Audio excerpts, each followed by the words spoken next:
nós começamos a nossa reflexão mostrando como o Padre Champagnat é a figura inspiradora para o gestor, para a gestora marista, com suas atitudes básicas. Lembrávamos o acompanhamento às pessoas, aos processos, persistência, sensibilidade à realidade, uma mística encarnada, a disciplina. Essas características do Padre Champagnat hoje são relidas, reinterpretadas no contexto contemporâneo. Mostramos a seguir como que a escola católica hoje ela é complexa. Ela tem muitos fios que se interligam. Tem a sua dimensão de ser uma instituição educacional, evangelizadora, um negócio, com uma finalidade social. Então, o gestor ou a gestora realiza o seu ministério, o seu serviço, levando isso em conta. Hoje, nós vamos conversar sobre as funções básicas de uma equipe de gestão marista, uma equipe gestora. Por que falamos em equipe gestora? Porque cada vez mais estamos convencidos que a gestão não é o trabalho de uma figura isolada, mas é de uma equipe de pessoas, com diferentes habilidades e perspectivas. Uma equipe de direção com perfil pedagógico, administrativo, com ajuda da perspectiva pastoral. Então, isso significa a gente realizar o nosso serviço, ministério marista. 5 elementos fundamentais das funções de uma equipe gestora marista: planejamento, organização, liderança, controle, animação do carisma.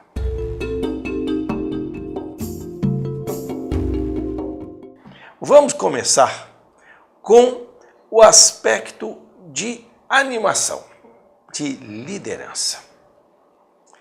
Em que consiste essa função de liderança? Em estimular as pessoas, professores, funcionários, alunos, equipe técnica, para que sejam grandes realizadoras. Hoje, liderança assumiu um novo perfil.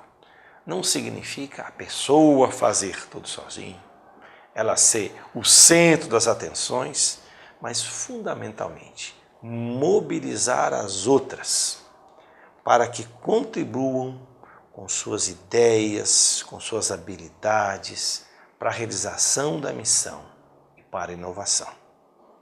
Então, um líder, uma líder, comunica-se com um contato próximo e caloroso, monitora tarefas, inspira sua equipe para alcançar as metas propostas. E nós temos como referência o Padre Champagnat, um grande líder.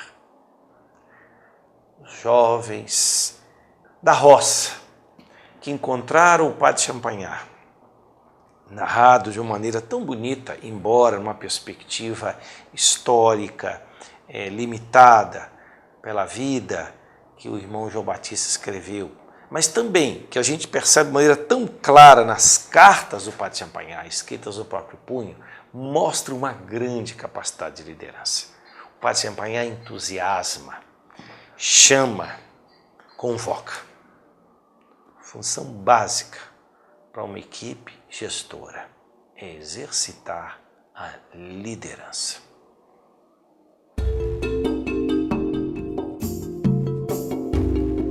Outra característica da equipe gestora é o planejamento.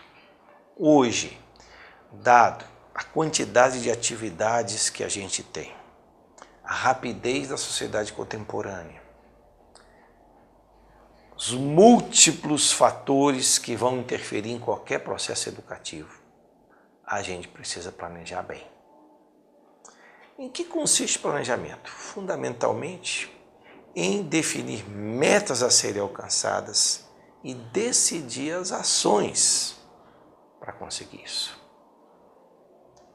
Aonde queremos chegar, que ações vamos realizar.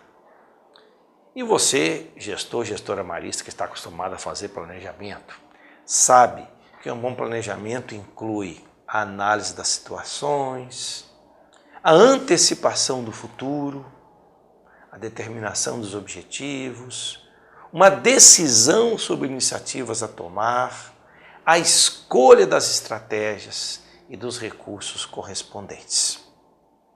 Fazer planejamento é uma atividade ao mesmo tempo teórica, porque exercita a mente, faz pensar, e também é uma atividade prática, porque ajuda a gente a agir com eficácia.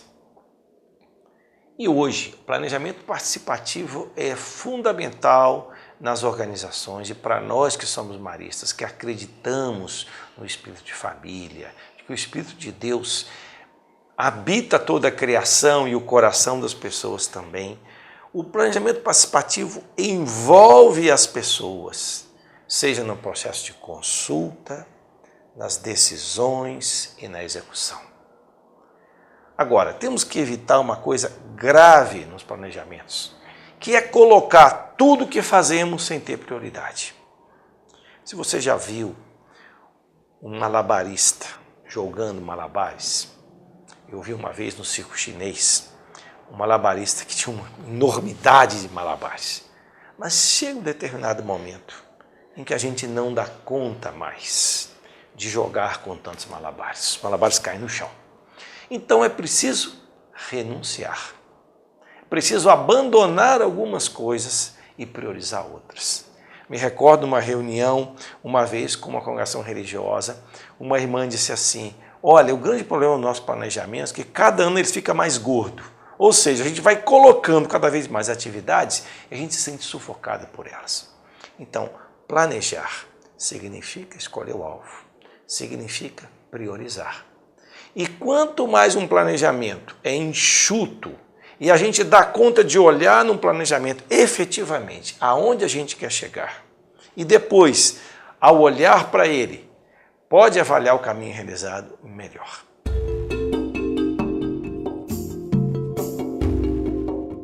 Outra tarefa da equipe gestora é a tarefa de organização. Há um equívoco de achar que organização é criar muita estrutura, muita reunião, muito papel. Hoje a ciência da gestão está mostrando que isso não leva a nada.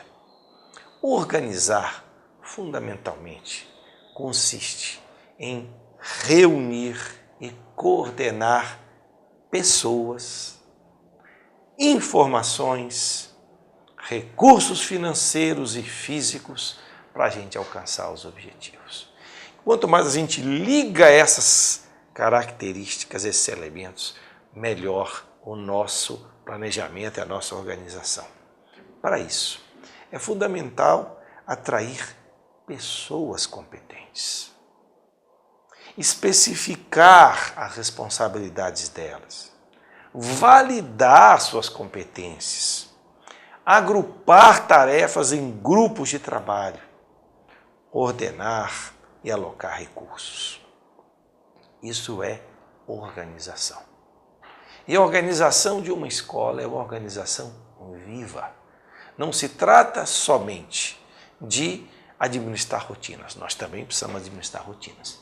Mas a organização é fazer com que os processos de ensino-aprendizagem, a convivência, a evangelização flua. Isso é organização. Por isso, estruturas flexíveis e ágeis são as melhores.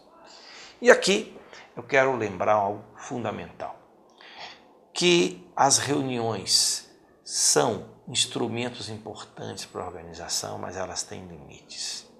Então nós precisamos potencializar melhor nossas reuniões, para que elas tenham começo, meio e fim, tempo limitado. Às vezes a gente resolve coisas sem reunião.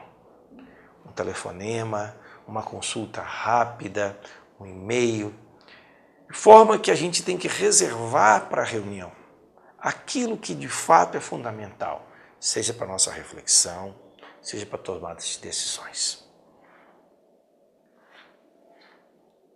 A organização eficaz é aquela que dá conta de vencer uma tendência comum nas instituições religiosas e educacionais, que é uma certa lentidão para conduzir os processos. Quando nós estamos bem organizados, a gente dá conta de responder com rapidez a desafios, seja aqueles pequenos, seja aqueles maiores que descortinam no horizonte.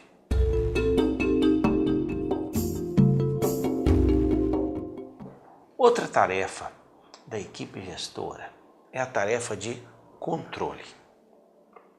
A tarefa de controle significa fundamentalmente monitorar as pessoas e os processos para verificar se os objetivos, as metas, os ideais, os sonhos estão sendo alcançados. E aqui nós temos que evitar dois extremos. Um extremo é aquele controle estrito que sufoca as pessoas.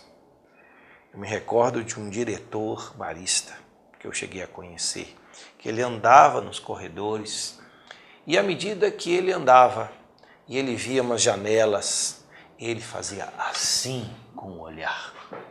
Então, naturalmente, essa invasão no olhar do corpo sobre as pessoas intimidava.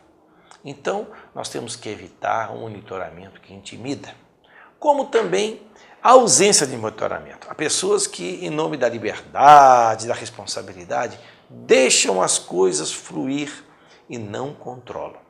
Então, o monitoramento é um controle sábio, que não é nem caos, nem repressão. Diríamos, usando duas imagens muito simples, o controle estrito é aquele que amarra de tal forma as pessoas e os processos que elas não podem se desenvolver. E um controle inexistente é parecido com calça de palhaço, frouxo demais, não dá consistência nos processos. E aqui uma dica para você, gestor ou gestora. Cada vez que você começa um processo novo ou lida com pessoas que estão chegando, é preciso monitorar de perto. O monitoramento no início dos processos ou no início de pessoas que estão chegando é fundamental. Tem que estar perto, dizer claramente o que você quer, o que a instituição quer, verificar como a pessoa está realizando o seu trabalho. Depois, com o tempo, você vai criando aquela distância necessária para que a pessoa seja ela mesma, para que os processos aconteçam sem que necessariamente você esteja perto em cada momento dele.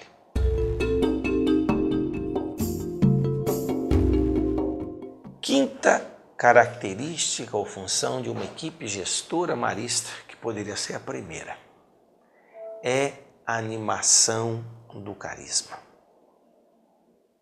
A animação do carisma consiste fundamentalmente na convicção de que, em primeiro lugar, diante de Jesus, ninguém é gestor, ninguém é mestre.